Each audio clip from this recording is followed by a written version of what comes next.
Hi friends, ഇന്ന് ഞാൻ വന്നിട്ടുള്ളത് മീനിൻ്റെ പരിഞ്ഞിൽ വെച്ചിട്ട് നല്ല അടിപൊളിയുടെ സ്നാക്സാണ്. അപ്പോൾ മീനിൻ്റെ പരിഞ്ഞിലൊന്നും കഴിക്കാത്ത കുട്ടികളുണ്ടെങ്കിൽ നമ്മൾ ഇതുപോലെ സ്നാക്സ് ഉണ്ടാക്കി കൊടുത്താൽ മതി. അവർക്ക് ഒരുപാട് ഇഷ്ടമാകും. ഇതൊക്കെ കമാന്ന് വെട്ടിക്കൊണ്ടിരിക്കുകയാണ് എല്ലാവരും. അപ്പോൾ 4 മണിക്ക് കുട്ടികൾ സ്കൂളിൽ നിന്ന് വന്ന സമയത്ത് ഉണ്ടാക്കിയ സ്നാക്സ് ആയിരുന്നു. അപ്പോൾ ഇതെങ്ങനെ തയ്യാറാക്കാനേ നമുക്കൊന്ന് വീഡിയോയിലേക്ക് പോകാം. അപ്പോൾ നമ്മൾ ഇതിനു വേണ്ടി എടുത്തിട്ടുള്ള മത്തിയുടെ പരിഞ്ഞിലാണ്. ഈ സമയത്ത് മത്തിയുടെ നല്ല അടിപൊളി പരിഞ്ഞിലാണ് നമുക്ക് കിട്ടുന്നത്.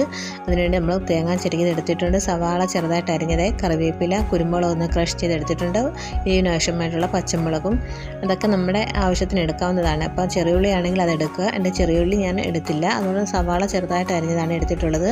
അപ്പോൾ നമുക്കിതെല്ലാം കൂടെ ഒരു ബൗളിനകത്തേക്ക് ഇട്ട് കൊടുക്കാം.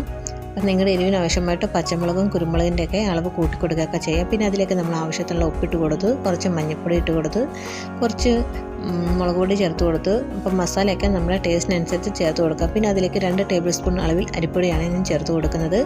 എന്നിട്ട് നമുക്കതിലേക്ക് കുറച്ച് വെള്ളം കൂടെ ഒക്കെ ചേർത്ത് കൊടുത്ത് നന്നായിട്ട് നമുക്കത് മിക്സ് ചെയ്തെടുക്കാം. ആദ്യം ഇതെല്ലാം കൂടെ നന്നായിട്ട് ഇളക്കിയെടുത്ത ശേഷം നമുക്കതിലേക്ക് കുറച്ച് വെള്ളം ഒഴിച്ച് കൊടുക്കാം. അപ്പോൾ കുറച്ച് വെള്ളം ഒഴിച്ച് കൊടുക്കണം, ഒത്തിരി വെള്ളം ഒഴിച്ച് കൊടുക്കരുത്. അപ്പോൾ നല്ലതുപോലെ നമുക്കത് മിക്സ് ചെയ്തെടുക്കാം. ആദ്യം ഒരുപാട് വെള്ളം ഒഴിച്ച് കൊടുക്കരുത്, കുറച്ച് വെള്ളം ഒഴിച്ച് കൊടുക്കാൻ വേണ്ടി. എന്നിട്ട് ഇളക്കിയെടുത്ത ശേഷം അതിലേക്ക് നമുക്ക് 1 ടേബിൾ സ്പൂൺ മൈദപ്പൊടി ചേർത്ത് കൊടുക്കാം. എന്നിട്ടൊന്ന് ഇളക്കിയെടുക്കാം. നമുക്കിതിലേക്ക് ഇഷ്ടമുള്ള മസാലയൊക്കെ ചേർത്ത് കൊടുക്കാവുന്നതാണ്. നന്നായിട്ട് ഇളക്കിയെടുത്ത ശേഷം അതിലേക്ക് ഞാനൊരു 1/4 ടീസ്പൂൺ ഗരം മസാല ചേർത്ത് കൊടുക്കുന്നുണ്ട്. അതിൻ്റെ പൊടിയാണ് ചേർത്ത് കൊടുക്കുന്നത്. പിന്നെ അതിലേക്ക് നമ്മുടെ മീനിൻ്റെ പരിഞ്ഞിലും കൂടി ഇട്ട് കൊടുത്ത് നന്നായിട്ടൊന്ന് ഇളക്കിയെടുക്കുക. അപ്പോഴത്തേക്ക് നമ്മുടെ ഈ ഒരു ബാറ്റർ ഒന്ന് ലൂസായിട്ട് വരും. വീണ്ടും നമ്മളതിലേക്ക് 1 ടേബിൾ സ്പൂൺ മൈദപ്പൊടി ചേർത്ത് കൊടുക്കാം.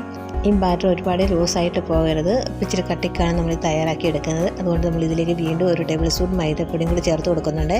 പരിഞ്ഞിൽ നമുക്കിത് സ്പൂൺ വെച്ചിട്ട് ഇതുപോലെ ഉടച്ച് കൊടുക്കാം, അല്ലെങ്കിൽ കൈ വെച്ചിട്ട് നന്നായിട്ടൊന്ന് ഞെരടി എടുക്കുകയും കൂടെ ചെയ്യാം. അപ്പോൾ അതിലേക്ക് ഞാൻ വീണ്ടും 1 ടേബിൾ സ്പൂൺ മൈദപ്പൊടി ചേർത്ത് കൊടുത്ത് നന്നായിട്ട് ഇളക്കി എടുക്കുകയാണ് ചെയ്യുന്നത്. ഈ സമയത്ത് ഇതിലേക്ക് എരി വേണമെന്നുണ്ടെങ്കിൽ എരി ചേർത്ത് കൊടുക്കാം, ഉപ്പ് വേണമെന്നുണ്ടെങ്കിൽ ഉപ്പൊക്കെ ചേർത്ത് കൊടുക്കാവുന്നതാണ്. വീണ്ടും നമ്മളതിലേക്ക് 1/2 ടേബിൾ സ്പൂൺ മൈദപ്പൊടി ചേർത്ത് കൊടുത്തിട്ടുണ്ട്. അപ്പോൾ നമ്മൾ ഈ ഒരു രീതിയിൽ വേണം നമുക്കിതിൻ്റെ ബാറ്റർ തയ്യാറാക്കി എടുക്കാൻ വേണ്ടി. നിങ്ങൾക്ക് കാണുമ്പോൾ തന്നെ അറിയാമല്ലോ, ഒരുപാട് ലൂസായിട്ടല്ല, ഒരുപാട് കട്ടിക്കുമല്ല, ഈ രീതിയിൽ വേണം നമ്മളിതിൻ്റെ ബാറ്റർ തയ്യാറാക്കി എടുക്കാൻ വേണ്ടി. ടോട്ടൽ 2.5 ടേബിൾ സ്പൂൺ മൈദപ്പൊടി, 2 ടേബിൾ സ്പൂൺ അരിപ്പൊടിയാണ് ചേർത്ത് കൊടുത്തിട്ടുള്ളത്.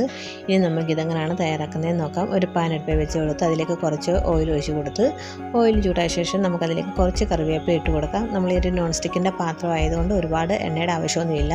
നിങ്ങൾക്ക് നന്നായിട്ട് ഫ്രൈ ചെയ്തെടുക്കണമെങ്കിൽ കൂടുതൽ എണ്ണ ഒഴിച്ച് കൊടുത്തിട്ട് അങ്ങനെയും ഫ്രൈ ചെയ്തെടുക്കാം. അപ്പോൾ നമ്മളിങ്ങനെയാണ് ഫ്രൈ ചെയ്തെടുക്കുന്നത്. ഇനി നമുക്ക് ഇതുപോലെ എല്ലാ ഭാഗത്തൊന്ന് റൗണ്ട് ഷേപ്പിൽ ഒന്ന് പരത്തിയെടുക്കാം. അപ്പോൾ നല്ല രസമാണ് കഴിക്കാൻ, കുട്ടികൾക്കാണെങ്കിലും ഒരുപാട് ഇഷ്ടമാകും. അപ്പോൾ നിങ്ങൾ തീർച്ചയായിട്ടും ഈ പരിഞ്ഞിലൊക്കെ കിട്ടുമ്പോൾ ഇതുപോലെ ഒന്ന് ഉണ്ടാക്കി കൊടുക്കണം. കഴിക്കാത്ത കുട്ടികളാണെങ്കിൽ കൂടി കഴിച്ചു പോകും, അത്രയ്ക്ക് നല്ല ടേസ്റ്റാണ്. അപ്പോൾ നിങ്ങൾക്ക് ഈ ചില പരിഞ്ഞികൾ മുഴുവനായിട്ട് കിടക്കുന്നുണ്ട്, അത് ഇഷ്ടമല്ല എന്നുണ്ടെങ്കിൽ കൈവച്ച് നന്നായിട്ട് ഉടച്ച ശേഷം മാത്രം ഇതുപോലെ ഒന്ന് പരത്തി കൊടുക്കുക. അപ്പോൾ നമുക്കിത് തിരിച്ചും മറിച്ചിട്ടൊന്ന് ഫ്രൈ ചെയ്തെടുക്കാം. ലോ ഫ്ലെയിമിൽ വേണം ഇതൊന്ന് ഫ്രൈ ചെയ്തെടുക്കാൻ വേണ്ടി, ഹൈ ഫ്ലെയിമിൽ വെച്ച് കൊടുക്കരുത്. നമ്മുടെ പരിഞ്ഞിലൊക്കെ നല്ലതുപോലെ വെന്ത് കിട്ടണം. അതുകൊണ്ട് ലോ ഫ്ലെയിമിൽ നമ്മൾ ഇതുപോലെ തിരിച്ചും മറിച്ചിട്ടൊന്ന് മൂപ്പിച്ചെടുക്കണം. അപ്പോൾ ഇതിന് മുകളിലേക്ക് നമുക്ക് വേണമെന്നുണ്ടെങ്കിൽ കുറച്ച് ഓയിലും കൂടെ ഒന്ന് ഒഴിച്ച് കൊടുക്കാം. ഇപ്പോൾ വേണമെന്നുണ്ടെങ്കിൽ കുറച്ച് കുരുമുളക് പൊടിച്ചത് ഇതിൻ്റെ മുകളിലേക്ക് നമുക്കൊന്ന് തൂകിയിട്ട് കൊടുക്കാം. അപ്പോൾ നല്ല ടേസ്റ്റാണ് കഴിക്കാൻ. കുഞ്ഞുങ്ങൾക്ക് ഒത്തിരി എരിവ് വേണമെന്നുണ്ടെങ്കിൽ അതൊക്കെ നമുക്ക് സ്കിപ്പ് ചെയ്യാവുന്നതാണ്. തിരിച്ചും മറിച്ചിട്ട് നമ്മൾ നല്ലവണ്ണം ഇതൊന്ന് വേവിച്ചെടുത്തിട്ടുണ്ട്. അപ്പോൾ നമുക്ക് ഇതെല്ലാം ഒരു പ്ലേറ്റിലേക്ക് മാറ്റാം. അപ്പോൾ നിങ്ങൾ തീർച്ചയായിട്ടും ഇതൊന്ന് ട്രൈ ചെയ്ത് നോക്കണം, ഒരുപാട് ഇഷ്ടമാകും. കുട്ടികൾക്കാണെങ്കിലും വലിയവർക്കാണെങ്കിലും ഒരുപാട് ഇഷ്ടമാകും. അപ്പോൾ ഇതിൻ്റെ നമ്മൾ കുറച്ച് ടൊമാറ്റോ സോസൊക്കെ വെച്ച് കഴിക്കുമ്പോൾ നല്ല അടിപൊളി ടേസ്റ്റാണ് മക്കളെ, പൊളി ടേസ്റ്റാണ്. നമ്മളിതുണ്ടാക്കിയത് മാത്രമേ അറിഞ്ഞുള്ളൂ, തീർന്ന വഴി അറിഞ്ഞതേ ഇല്ല.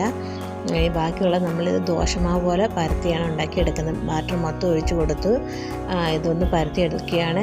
നിങ്ങൾക്ക് വേണമെന്നുണ്ടെങ്കിൽ നമ്മൾ ആദ്യം ചെയ്തതുപോലെ ചെറിയ ചെറിയ പീസാക്കി ഒന്ന് ഫ്രൈ ചെയ്തെടുക്കുക. അപ്പോൾ നമ്മൾ ഇത് പെട്ടെന്ന് ഇതുപോലെ ഒന്ന് ഉണ്ടാക്കിയെടുക്കുകയാണ് ചെയ്യുന്നത്. അപ്പോൾ ഇങ്ങനെ നിൽക്കാനുള്ള ക്ഷമയില്ലാത്തതുകൊണ്ടാണ് ഫുള്ളായിട്ട് ഇങ്ങനെ പരത്തി ഉണ്ടാക്കി എടുക്കുന്നത്. അപ്പോൾ നമുക്ക് നന്നായിട്ട് പരത്തി കൊടുത്ത ശേഷം അതിൻ്റെ മുകളിലേക്ക് നമുക്ക് വേണമെന്നുണ്ടെങ്കിൽ കുറച്ച് ഓയിൽ ഒഴിച്ച് കൊടുക്കാം. പിന്നെ അതിൻ്റെ മുകളിലേക്ക് കുറച്ച് കറിവേപ്പില ഇട്ട് കൊടുക്കുന്നുണ്ട്.